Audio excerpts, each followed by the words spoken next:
மோடி எத்தனை முறை தமிழ்நாட்டுக்கு வந்தாலும் அவருடைய ஜம்பம் பலிக்காது, அவருடைய முயற்சி வெற்றி பெறாது. வரலாம். இப்போ என்னன்னா ஓட்டு வந்து இன்க்ரீஸ் பண்ணுறதுக்கு முயற்சிக்கிறாங்க. எப்படி முயற்சிக்கிறாங்கன்னா, ஏசி சண்முகம் வா நில்லுங்க, ஒரு தொகுதியில் தாமரையில் நில்லுங்க. இப்போ ஏசி சண்முகம் வாங்க போகிற ஓட்டு 2 லட்சமோ 3 லட்சமோ அந்த ஓட்டெல்லாம் தாமரை கணக்கில் சேர்ந்துடும், பிஜேபி பர்சன்டேஜ். ஐஜேகே பாரிவேந்தர் வாங்க, உங்களுக்கு ஒரு சீட்டு, நீங்கள் தாமரையில் நில்லுங்க. பாரிவேந்தருக்காக தான் அந்த ஓட்டு, ஆனால் அது தாமரை கணக்குக்கு போயிடும். ஏசி சண்முகத்திற்காகத்தான் அந்த ஓட்டு, ஆனால் அது தாமரை கணக்குக்கு போயிடும். அண்ணன் ஜி.கே. வாசனுக்காகத்தான் மூப்பனார் சமூகம் ஓட்டு போடும், ஆனால் அது தாமரை கணக்குக்கு போயிடும். அப்புறம் யார் அந்த கட்சியில் கூட்டத்தில் இருக்காங்கன்னு தெரியல. சரத்குமார் அவர் கட்சியிலே போய் சேர்ந்துட்டார். அவருக்குன்னு தனியாக சாதி ஓட்டு வங்கிலாம் இல்லை. சமூக வாக்கு வங்கின்னு ஒரு சில கட்சிகளுக்கு இருக்கிறது. அந்த சமூக வாக்கு வங்கிகளை அந்த கட்சிகளின் வேட்பாளர்கள் மூலமாக வாங்கி அதை பாரதிய ஜனதா கணக்கில் ஏற்றி பாருங்க, என் கணக்கில் இவ்வளவு % ஓட்டு. ஜான் பாண்டியன் அவர் போய் நின்னார்னா அவர் ஒரு சைசபிள் ஓட்டு வாங்குவார். யாரும் ஜெயிக்க போறதில்லை. இந்த ஓட்டு என்ன நோக்கம் அவர்களுக்குன்னா, தமிழ்நாட்டில் மக்கள் திமுகவுக்கு எதிராக இவ்வளவு பேர் எங்களுக்கு வாக்களித்திருக்கிறார்கள் என்று சொல்லுவதற்கு முயற்சிக்கிறார்கள். மோடிக்கு தெரியும், அந்த கூட்டணியிலே சேர்ந்திருக்கிற பாமகவுக்கும் தெரியும், வாங்கி இருக்கிற 10 தொகுதிகளையும் தோற்க போகிறோம் என்பது பாமகவுக்கு தெரியும். தோற்பதற்காக 10 தொகுதி தெரியும். ஆனா அந்த ஒரு கட்சி மட்டும் மாம்பழம் சின்னத்தில் வாங்க போறாங்க. அந்த 10 தொகுதி அல்லாத பிற தொகுதிகளில் அவருடைய ஆதரவாளர்கள் தாமரை சின்னத்திற்கு வாக்களிப்பார்கள். அந்த வாக்குகள் சமூக வாக்கு வங்கி தான். பாமகவுக்காக போட போற வாக்குகள் சமூக வாக்கு வங்கிகள். அந்த வாக்குகளையும் தங்களுக்கு விழுந்த வாக்குகளாக காட்டிக்கொள்ள போகிறது பாஜக. இவர்களுக்கென்று ஒரு ஓட்டு கூட தாமரைக்கு விழாது, மோடிக்காக விழாது. இவர்களின் நோக்கம் என்ன? வெற்றி பெற முடியாது. எதற்காக தேர்தலில் நிற்கிறார்கள்? தமிழ்நாட்டில் திமுகவுக்கு அடுத்த பெரிய கட்சி பாஜக என்று காட்டிக்கொள்ள வேண்டும். 2024 ஒரு 7%, 8% அல்லது 10% வரையிலும் வாக்குகளை வாங்கி காட்டிவிட்டால் 2026 திமுக வெர்சஸ் பிஜேபி என்று இருதுருவ அரசியலாக தமிழ்நாட்டு களத்தை மாற்ற வேண்டும் என்பதுதான் அவர்களின் நோக்கம். அப்ப இதுல என்ன ஒரு உண்மையை புரிந்து கொள்ள வேண்டும் என்றால், பாவம் அண்ணன் எடப்பாடி அவர்கள், அவரை இப்போது தனிமைப்படுத்தி விட்டார்கள். நீ போங்க, அண்ணாமலை உளறதை வச்சு வெளியேற்றி விட்டாங்க. ஆனா உண்மையிலே வேணும்னு தான் இவரை வந்து புஷ்அப் பண்ணி வெளியே விட்டாங்க. இவர் வெளியே போனா 2 விஷயம் அவங்க எதிர்பார்த்தாங்க. ஒன்று, பிஜேபியோடு சேராத அதிமுக என்பதனால் திமுக கூட்டணிக்கு வாக்களிக்க விரும்பாத முஸ்லிம்கள், கிறிஸ்தவர்கள் வாக்குகளை அதிமுக பக்கம் ஈர்த்து விட முடியும். ஒரு 10% மைனாரிட்டி ஓட்டை பிரிக்கலாம், இல்லைன்னா 100% அவங்களுக்கு போயிடும். அதை தடுக்கணும். இது ஒரு நோக்கம். 2வது, தேர்தல் நேரத்தில் பேரம் பேசுகிற போது திருமாவளவனோ அல்லது காங்கிரஸோ அல்லது ஏதாவது சில கட்சிகளோ கோபித்து கொண்டு நின்றால் அவர்களுக்கு வலை விரிக்கலாம். நாங்கள் பிஜேபியோட இல்லை, வாங்கலை எங்க கூட, அங்கே தர்றதை விட நாங்கள் 2 சீட்டு கூடுதலாக தரோம், 5 சீட்டு கூடுதலாக தரோம் என்று சொல்ல வைக்கலாம். அதுக்கு ஒரு ஆப்ஷன். அப்ப திமுக கூட்டணியை எப்படியாவது பலவீனப்படுத்துவது, இதெல்லாம் திட்டம் போட்டு தான் மோடியும் அமித்ஷாவும் அதிமுகவை கழட்டி விட்டார்கள். அதுதான் உண்மை. அண்ணாமலை பேசியதால் கோபித்துக் கொண்டு போனது உண்மை என்றால், மோடி உடனடியாக தலையிட்டு பேட்சப் பண்ணியிருப்பார். ஐயோ போவாதீங்க, அந்த ஆளு ஏதோ தெரியாத பேசிட்டான், வேண்டாம் நான் அண்ணாமலையை மாத்திடுறேன், உடனே நான் தமிழிசையை மறுபடியும் போட்டாலும் போடுறேன் என்று போட்டிருக்க முடியும்.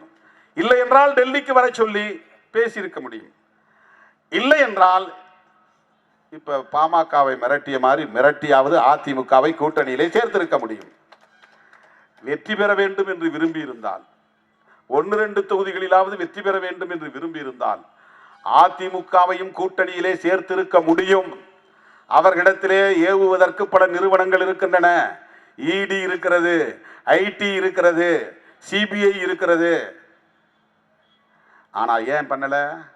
நீ அப்படியே இரு. 2 காரணம். நீ இந்த தேர்தலில் 40 இடங்களிலும் தோற்று போக வேண்டும். ஓட்டை விட நான் கூடுதல் ஓட்டு வாங்கி காட்டுவேன். அதிமுகவை விட கூடுதல் ஓட்டு வாங்கி காட்ட விருப்பம், அல்லது சமமாக வாங்கி காட்ட முடியும். கணக்கே இல்லாதவன் கணக்கு தொடங்கினாலே அது ஒரு இம்ப்ரூவ்மெண்ட் தானே. அக்கௌண்டே கிடையாது, அக்கௌண்ட் ஓபன் பண்ணாலே ஒரு இம்ப்ரூவ்மெண்ட் தானே. அப்போ தமிழ்நாட்டை பொறுத்தவரையில் பாஜகவுக்கு ஒரு வாக்கு வங்கியை உருவாக்க வேண்டும்.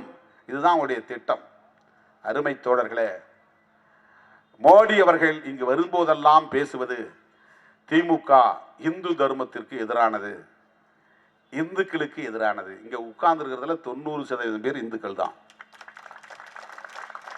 அதுதானே இயல்பா இருக்க முடியும் எந்த கட்சியிலும். ஏன்னா முஸ்லீம், கிறிஸ்டியன்ஸ் மைனாரிட்டிஸ், அவங்க எந்த கட்சியிலும் 100% இருக்க முடியாது. திமுகவில் கொஞ்சம் இருப்பாங்க, விசிகாவில் கொஞ்சம் இருப்பாங்க, கம்யூனிஸ்ட் கட்சியில் கொஞ்சம் இருப்பாங்க. அது ஓவரால் கணக்கு பண்ணும்போது அது மைனாரிட்டியாக தான் இருக்கும். இந்துக்கள் தான் எல்லா கட்சியிலுமே மெஜாரிட்டியாக இருக்க முடியும்.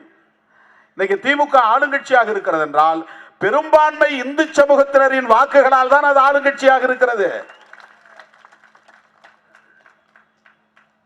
அதை அவங்க டைலூட் பண்ண விரும்புறாங்க, டைவர்ட் பண்ண விரும்புறாங்க.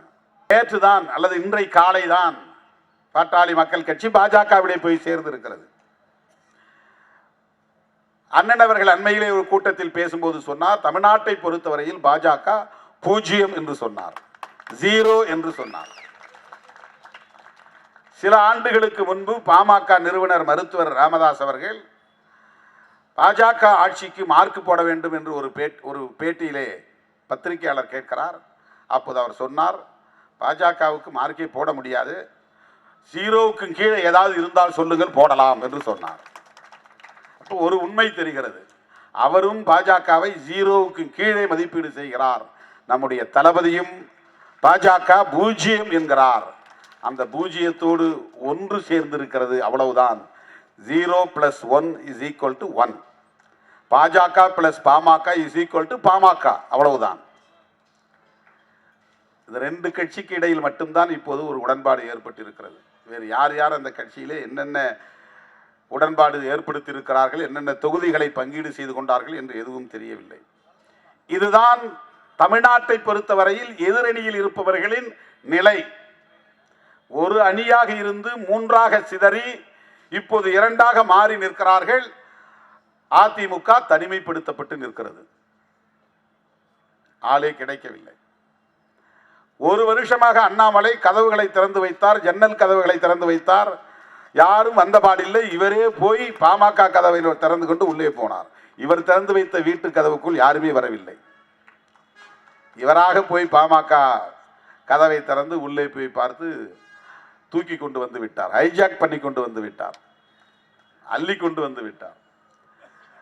அதிமுகவும் கதவுகளை திறந்து வைத்தது, யாரும் கிடைக்கவில்லை. ஆள் பிடிக்க பார்த்தார்கள், ஆள் பிடிக்க முடியவில்லை. ஆனால் திமுக தலைமையிலான கூட்டணி, காங்கிரஸ், இடதுசாரிகள், விடுதலை சிறுத்தைகள், மதிமுக, இந்திய யூனியன் முஸ்லீம் லீக், மனிதநேய மக்கள் கட்சி, தமிழக வாழ்வுரிமை கட்சி, புதிதாக மக்கள் நீதி மையம், இந்த கூட்டணி எவ்வளவு இன்டாக்டாக, கட்டுக்கோப்பாக இருக்கிறது. இது எதனால் நிகழ்கிறது? அண்ணன் அவர்களின் தலைமையால், ஆற்றல் மிக்க தலைமையால், வலுமிக்க ஆளுமையால், புரிதலுள்ள, கொள்கை புரிதலுள்ள ஆளுமையால் இது நீடிக்கிறது. இல்லை என்றால் எதையாவது பேசி கூட்டணியில் அண்ணாமலை மாதிரி உளறி கொட்டி கூட்டணி சிதறி போயிருக்கும். அண்ணாமலை ஏன் அதிமுக வெளியே போனது? அண்ணாமலை உளறல் தான் காரணம். ஏன் அண்ணாமலை உளறினார்? அவர் ஒரு ஆளுமை இல்லை, அதனால் உளறினார். தலைமை பண்பு அவரிடத்திலே இல்லை, அதனால் உளறினார். ஏன் திமுக கூட்டணி இவ்வளவு கட்டுக்கோப்பாக இருக்கிறது? இது கொள்கை புரிதலுள்ள, ஆற்றல் வாய்ந்த ஆளுமை என்பதால் கட்டுக்கோப்பாக இருக்கிறது. இதுதான் டிஃபரன்ஸ், இதுதான் வேறுபாடு. திமுக கூட்டணிக்குள்ளே வருவதற்கு பாமக முயற்சித்தது, யாரும் மறுக்க முடியாது. ஆனால் தலைவர், தமிழ்நாடு முதல்வர் தளபதி அண்ணன் ஸ்டாலின் அவர்கள் முத்தமிழறிஞர் கலைஞர் என்கிற புலி ஈன்றெடுத்த புலிக்குட்டி, அவருக்கு பிறந்த பிள்ளை. தாய் 8 அடி பாய்ந்தால் குட்டி 16 அடி பாயும் என்பார்களே, அப்படி அவருக்கு எதையும் உற்று நோக்குகிற, மதிப்பீடு செய்கிற ஒரு ஆளுமை இயல்பாக இருந்ததால் எந்த ஊசலாட்டமும் இல்லை. சில பேர் புறவோக் பண்ணுவாங்க, அரசியல்ல ஆசை மூட்டுவார்கள், பெரிதுபடுத்தி தோற்றத்தை காட்டுவார்கள். இப்படி அப்படி, இதை செய்தால் அதை செய்தால், தலைமையை சுற்றி, எல்லா கட்சியிலும் தலைமையை சுற்றி அப்படி கருத்து சொல்வதற்கு ஒரு சக்தி இருக்கும். வெளியில் இருந்தும் ஊடகங்கள் அப்படி ஒரு தோற்றத்தை உருவாக்குவார்கள். ஆனால் அவரிடத்தில் எந்த தடுமாற்றமும் இல்லை, ஊசலாட்டம் இல்லை. கூட்டணியை மாற்றி அமைக்க வேண்டும் என்கிற எண்ணம் அவரிடத்தில் துளியையும் இல்லை. நம்மோடு பயணித்தவர்கள் நம்மோடு தொடர்ந்து பயணிக்க வேண்டும் என்பதோடு மட்டுமில்லாமல் அவ்வளவு பேரையும் இந்தியா கூட்டணியில் அங்கம் வகிப்பதற்கும் ஏற்பாடு செய்தவர். இந்தியா கூட்டணியில் இன்றைக்கு விடுதலை சிறுத்தைகளும் அங்கம் வகிக்கிறது என்றால் அதற்கான தளபதியின் அணுகுமுறைதான் காரணம். இந்திய யூனியன் முஸ்லிம் லீக்கும் அதில் அங்கம் வகிக்கிறது, மனிதநேய மக்கள் கட்சியும் அங்கம் வகிக்கிறது, விடுதலை சிறுத்தைகள் கட்சி, மறைமலர்ச்சி திராவிட முன்னேற்ற கழகம், இடதுசாரி கட்சிகள் என்று எல்லோரும் இன்றைக்கு திமுக தலைமையிலான மதசார்பற்ற முற்போக்கு கூட்டணியில் அங்கம் வகிக்கக்கூடிய அனைத்து கட்சிகளும் இந்தியா கூட்டணியிலும் அங்கம் வகிக்கிறோம் என்று சொன்னால் அண்ணன் அவர்களின் அரசியல் ஆளுமைதான் அதற்கு காரணம் என்பதை நான் சுட்டிக்காட்ட விழைகிறேன். ஆகவே நம்முடைய ரூட் கிளியர்.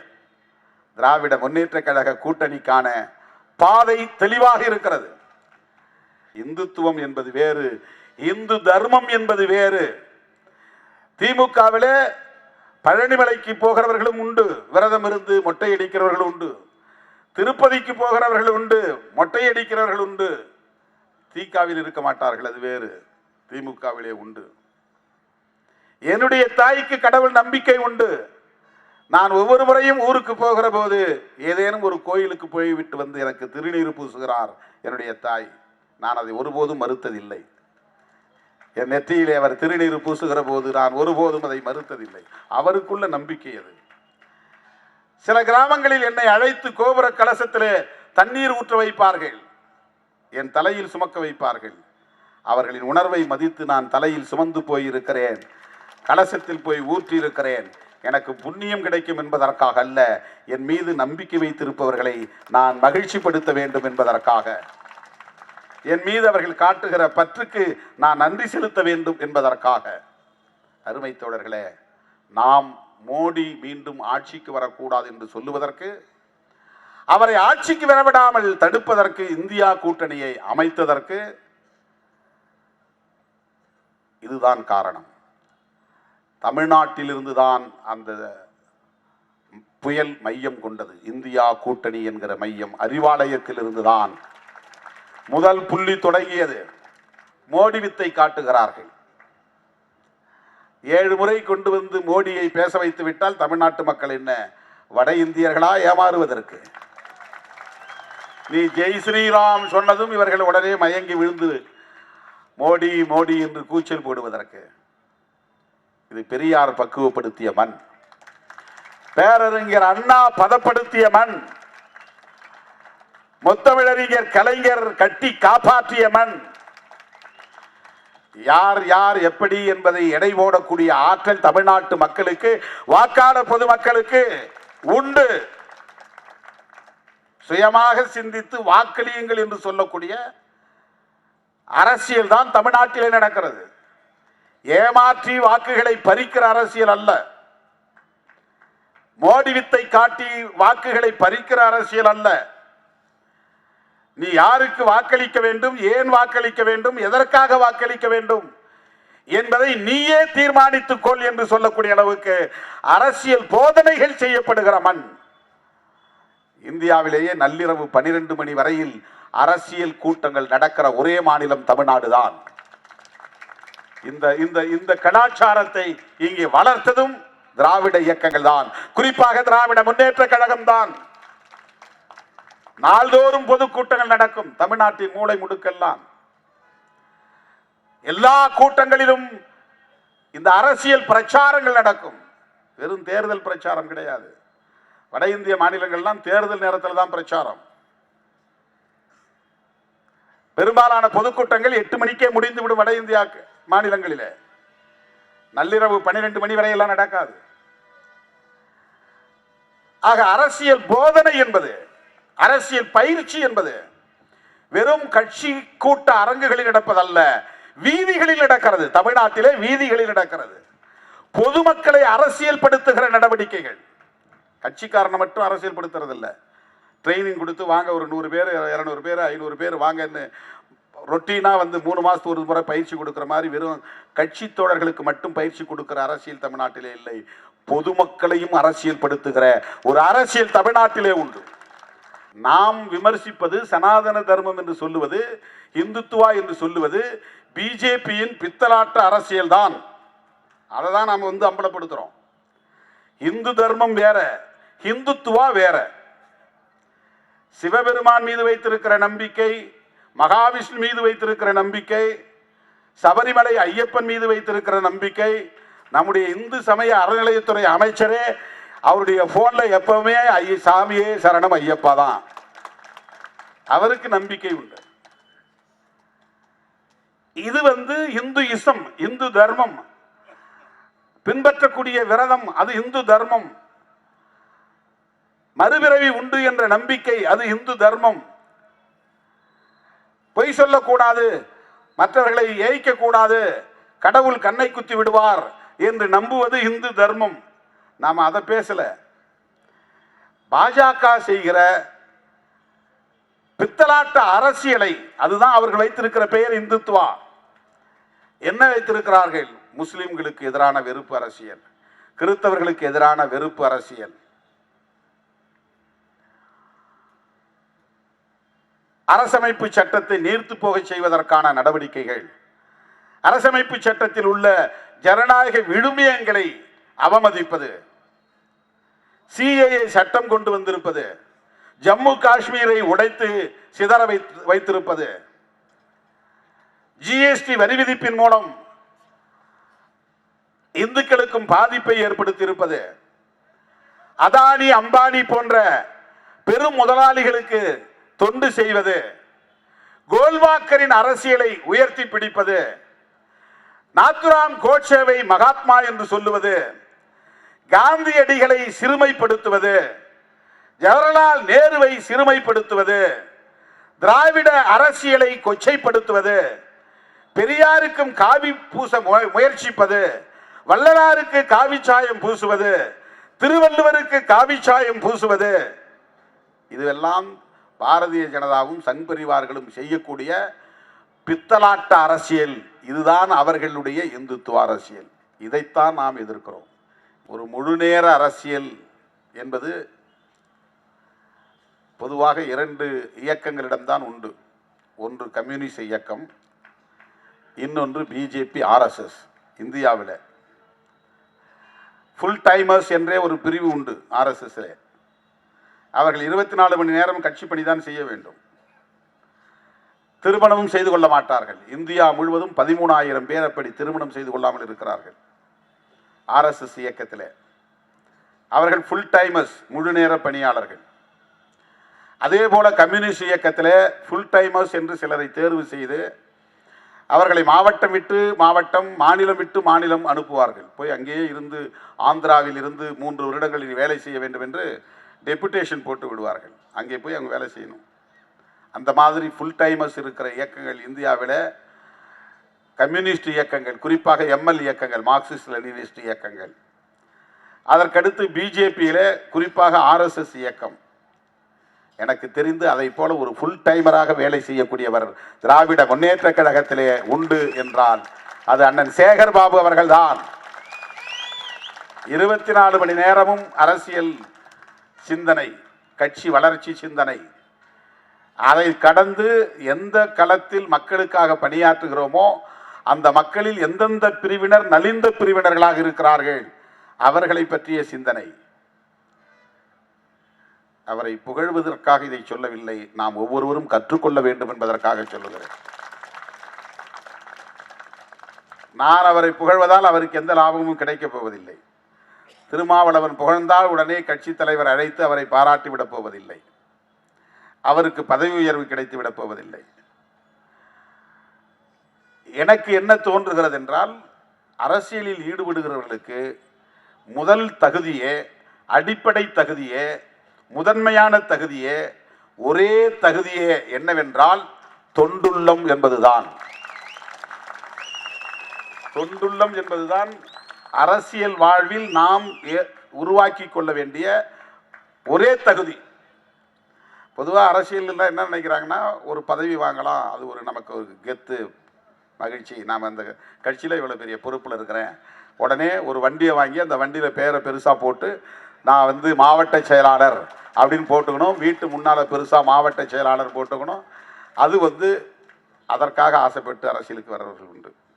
அல்லது எம்எல்ஏ நிற்கலாம், எம்பி நிற்கலாம்னு ஆசைப்பட்டு வருவதுண்டு. பதவிக்கு போனால் பொருளை ஈட்டலாம் என்று ஆசைப்படுவதுண்டு. பொது வாழ்க்கையில் இதையெல்லாம் கடந்து மக்களுக்கு தொண்டு செய்ய வேண்டும் என்கிற தொண்டுள்ளம் முக்கியமானது. அந்த எண்ணம் இல்லை என்றால் இப்படியெல்லாம் திட்டமிடவே முடியாது. அப்பப்ப தூண்டிவிட்டு வேலை செய்கிற நபர்கள் சிலர் உண்டு. மோட்டிவேஷன், ஏன்பா என்னப்பா செய்யற, போய் மக்களை பாரு, மக்களை சந்தி அப்படின்னு சொன்னாதான் அந்த மக்களை ஞாபகம் வரும். அது ஒரு மோட்டிவேஷனல் சர்வீஸ், தூண்டிவிட்ட பிறகு செயல்படுவது. அப்படி எந்த தூண்டலும் இல்லாமல் இப்படிப்பட்ட நிகழ்ச்சிகளை ஒருங்கிணைக்க முடியும், வெற்றிகரமாக ஒருங்கிணைக்க முடியும், எல்லோரையும் அதில் ஈடுபடுத்த முடியும். அது அவர் மட்டும் இல்லை, இந்த இடத்துல இந்த கூட்டம் நடக்குன்னா இந்த பகுதியில் இருக்கக்கூடிய அத்தனை பொறுப்பாளர்களையும் வேலை செய்ய வைப்பது, வேலை வாங்குவது. தலைமை பண்பிலேயே மிக மிக மிக முக்கியமான ஒரு பண்பு வேலை வாங்குவது என்பது லீடர்ஷிப் குவாலிட்டி, மிக முக்கியமானது. எல்லா இடத்துலையும் நானே போய் செய்கிறேன்னா அது லீடர்ஷிப் கிடையாது. உட்கார்ந்த இடத்துல இருந்து எல்லாரையும் வேலை வாங்குவது என்பது மிக முக்கியமான லீடர்ஷிப். அப்போ இந்த ஏரியாவில் அவர் களத்தில் நிற்கிற முதல் நபராகவும் இருக்கிறார், இந்த களத்தை சார்ந்த அனைவரையும் செயல்பட வைக்கிறார். இதை சொல்லாமல் நான் இந்த கூட்டத்தில் போனால் நான் அவரையும் புரிந்து கொள்ளவில்லை, பொது வாழ்வையும் புரிந்து கொள்ளவில்லை என்று பொருளாகிவிடும். நானும் அப்படி உழைக்க வேண்டும் என்கிற ஆர்வம் உள்ளதால் ஒவ்வொரு முறையும் அவரிடத்திலே நான் இந்த விவரங்களை எல்லாம் கேட்டு தெரிந்து கொள்வேன். அருமை தோழர்களே, அண்ணன் அவர்களின் பிறந்த நாள் விழாவை பிப்ரவரி 22ஆம் தேதி தொடங்கி மார்ச் 19ஆம் தேதி வரையில் ஒவ்வொரு நாளும் தமிழகத்தில் சிறந்த ஆளுமைகள் அனைவரையும் அழைத்து இன்றைக்கு நம்முடைய ஐயா பேராசிரியர் காதர் மொய்தீன் அவர்களும் நம்மிடத்திலே இவ்வளவு சிறப்பான உரையாற்றக்கூடிய வகையிலே இவ்வளவு நிகழ்ச்சிகளையும் ஒருங்கிணைத்திருக்கிற பெருமதிப்பிற்குரிய அண்ணன் PK சேகர் பாபு அவர்களை விடுதலை சிறுத்தைகள் கட்சியின் சார்பிலே நான் நெஞ்சார பாராட்டுகிறேன், வாழ்த்துகிறேன்.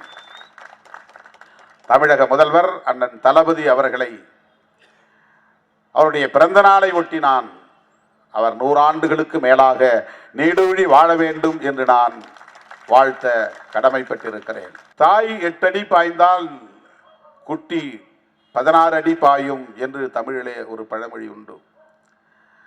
முத்தமிழறிஞர் கலைஞர் அரசியல் களத்தில் எத்தகைய ஆற்றல் வாய்ந்தவர் என்பதை நாடு அறியும். எதிர்க்கட்சி தலைவராக இருந்தாலும் தமிழக அரசியலின் ஹீரோ அவர்தான், முதலமைச்சராக இருந்தாலும் தமிழக அரசியலின் ஹீரோ அவர்தான். 13 ஆண்டு காலம் ஆட்சியில் இல்லாத போதும் ஆட்சியில் இருந்தவர்களை விட ஆட்சியில் இல்லாத கலைஞரை பற்றித்தான் தமிழ்நாட்டில் பேச்சு இருந்தது,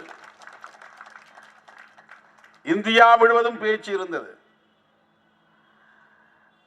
எத்தனையோ பல நெருக்கடிகளை கடந்து திராவிட முன்னேற்ற கழகத்தை கட்டி காப்பாற்றி இந்த இயக்கத்தை யாராலும் அழித்துவிட முடியாது, என் மூச்சுக்கு பின்னாலும் இந்த இயக்கம் இருக்கும் என்பதற்கு ஏற்ப தளபதி அவர்களையும் உருவாக்கி ஆளுமை மிக்க ஒரு தலைமையாக அவரை வளர்த்தெடுத்து அவருடைய மூச்சுக்கு பிறகும் தமிழ்நாடு திராவிட முன்னேற்ற கழகத்தின் ஆட்சி நிர்வாகத்தின் கீழ் இன்றைக்கு இயங்குகிறது என்றால் இது முத்தமிழறிஞர் கலைஞர் அவர்களின் அரசியலுக்கு கிடைத்த ஒரு மகத்தான வெற்றி. கலைஞரின் மகன் என்கிற ஒரே காரணத்தால் தான் அவர் பதவிக்கு வந்து விட்டார் என்று பலரும் விமர்சிக்கிறவர்கள் விமர்சித்துக் கொண்டிருக்கிறார்கள். அப்படி அல்ல. அவர் சாதாரண நிலையிலிருந்து படிப்படியாக ஒவ்வொரு கட்டத்தையும் கடந்து பல்வேறு சோதனைகளுக்கு இடையிலே அவர் ஒரு புடம்போட்ட தங்கமாகத்தான் இந்த இடத்திற்கு வந்து நிற்கிறார்.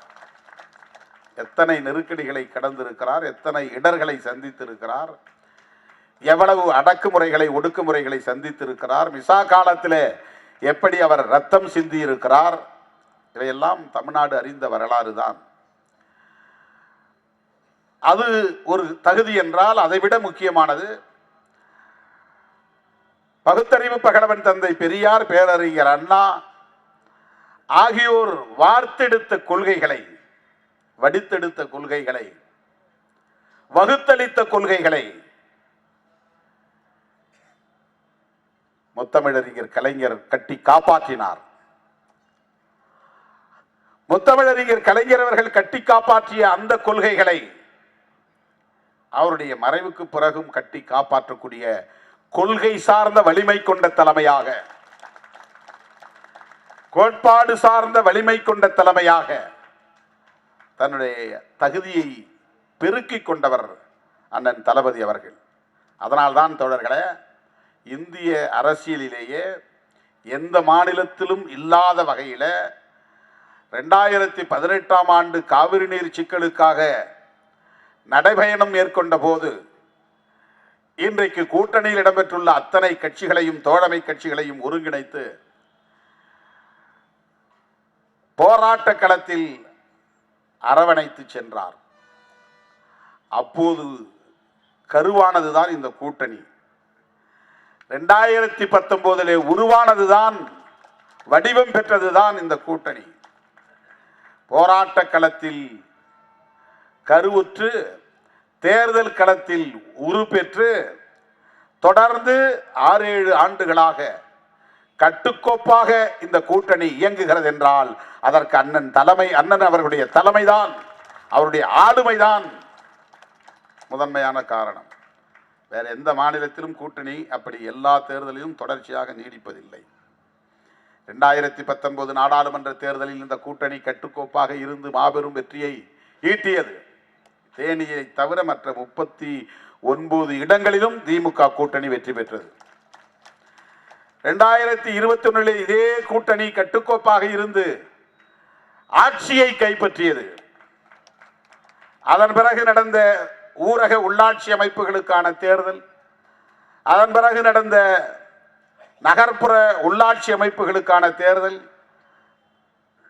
பெருமளவிலே இந்த கூட்டணி வெற்றியை ஈட்டியது. இன்றைக்கு நாடாளுமன்ற தேர்தலை நாம் சந்திக்க போகிறோம். இந்த கூட்டணியில் ஒரு சின்ன பிசிறும் இல்லை, சிதறல் இல்லை, எந்த விதமான கூட்டணி கட்சிகளுக்கு இடையிலே எந்த விதமான முரண்பாடும் ஏற்படவில்லை. ஆனால் எதிர்புறத்திலே எதிரணியிலே 19 கூட்டணியாக சேர்ந்தவர்கள், 2019 கூட்டணியாக சேர்ந்தவர்கள் படுதோல்வியை சந்தித்தார்கள். 2021 கூட்டணியாக சேர்ந்தவர்கள் படுதோல்வியை சந்தித்தார்கள். அதன் பிறகு அந்த கூட்டணி சிதறி போனது. ஏன் சிதறியது, எப்படி அவர்கள் வெளியேறினார்கள் என்று மக்களுக்கே தெரியாது. பாமக வெளியேறியது, அதிமுக வெளியேறியது. அந்த 3 கட்சிகள் தான் கட்சிகள் என்று சொல்லக்கூடிய நிலையில் உள்ள தகுதி படைத்தவை அந்த கூட்டணியில. மற்ற கட்சிகளின் பெயர்களை கூட நமக்கு சொல்ல தெரியாது. இந்த இந்தியா கூட்டணி உருவாவதற்கான தளபதி அவர்களின் முயற்சி தான் முதன்மையானது என்பதை யாரும் மறுக்க முடியாது. ஆகவே இன்றைக்கு தமிழ்நாட்டில் மட்டுமல்ல தோழர்களே, ஒட்டுமொத்த இந்தியா முழுவதும் ஒரு அமைதி புரட்சி நிகழப்போகிறது. ராகுல் காந்தி நடந்திருக்கிற இந்த பயணம் இந்திய அரசியல் வரலாற்றில் எந்த தலைவரும் செய்யாத ஒரு மாபெரும் சாதனை. அதை நாம் மனம் திறந்து பாராட்டியே தீர வேண்டும். வரலாற்றிலே நமக்கு தெரிந்த வரையில் சைனாவிலே மாசத்தும் மக்களை திரட்டி கொண்டு மாபெரும் பயணத்தை மேற்கொண்டார். நீண்ட பயணம், அது வரலாற்றில் பதிவாகி இருக்கிறது. மாவோவின் நீண்ட பயணம் அங்கிருந்த பழமைவாதிகளின் ஆட்சியை தூக்கி எறிந்தது. மக்கள் சீனம் மலர்ந்தது. கம்யூனிசம் ஆட்சிக்கு வந்தது. ஒரு புதிய எழுச்சி எங்கே உருவானது. இன்றைக்கு உலகில் மிகப்பெரிய வல்லரசாக சீனா மாறி இருக்கிறது.